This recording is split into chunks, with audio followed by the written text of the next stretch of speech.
Namuta maya puna pupu kulamjari isam bana wahana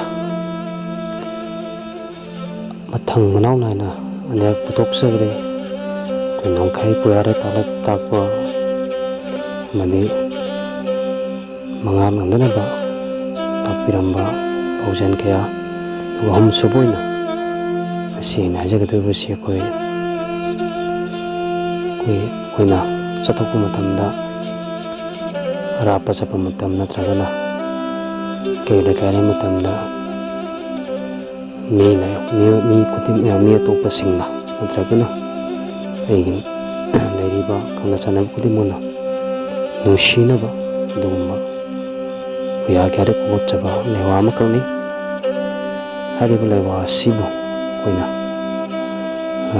solaga ana tabak chathokpada maida mitta fela biwe ni cream da salmas kana ge haiba lewa si tairaga solaga tai taragadi ni kudimangna nushibagidama nushiba phawakpa ni masak pajanba aduma lewa makala mane adu takchadi nauna masi kalai paks lebiga teyu pamjaba kudimakta rodokchanna haijari mayamgi comment masu mayamgi support ki matungina mayam leiri oike ningthoron kalai paksida phalakpa salai tarena ningthau kya pangi samsana mangang yak salaida ningthau masingai lo antigi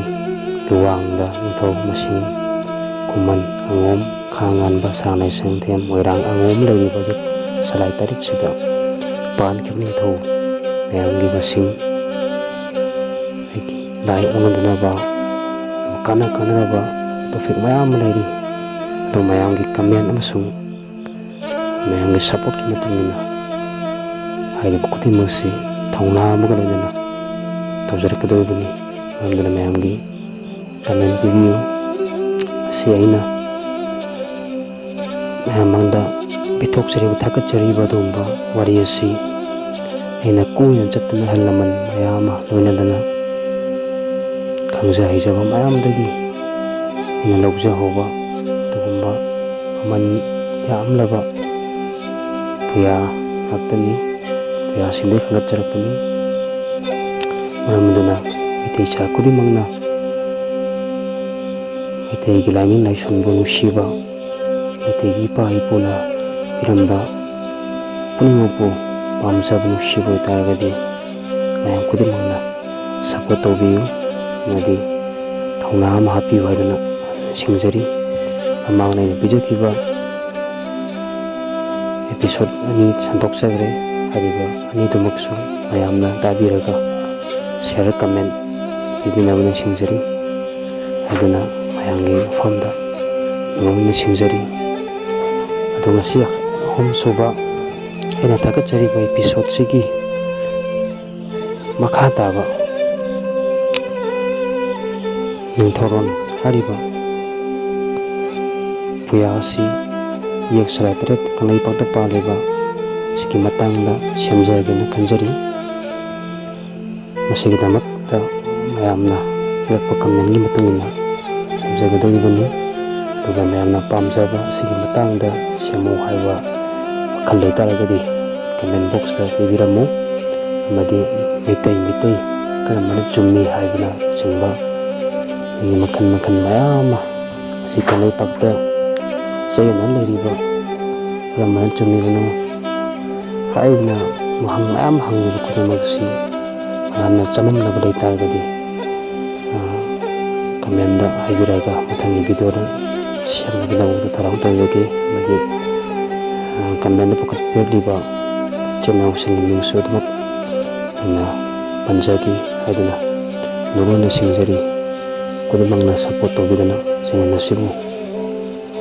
atpakpa channel ama na view haidana mayam phamda hannana singjari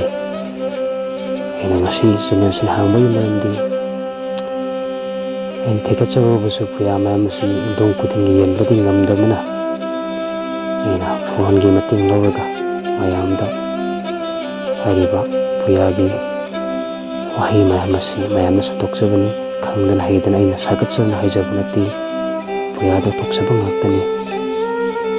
ꯑꯗꯣ ꯍꯧꯖꯤꯛꯇꯤ ꯑꯩꯅ ꯄꯤꯖꯔꯤꯕ ꯃꯤꯅ ꯅꯨꯡꯁꯤꯅꯕꯒꯤꯗꯃꯛꯇ ꯍꯥꯏꯔꯤꯕ ꯃꯟꯇꯔꯁꯤ, ꯂꯥꯏꯋꯥ ꯑꯁꯤ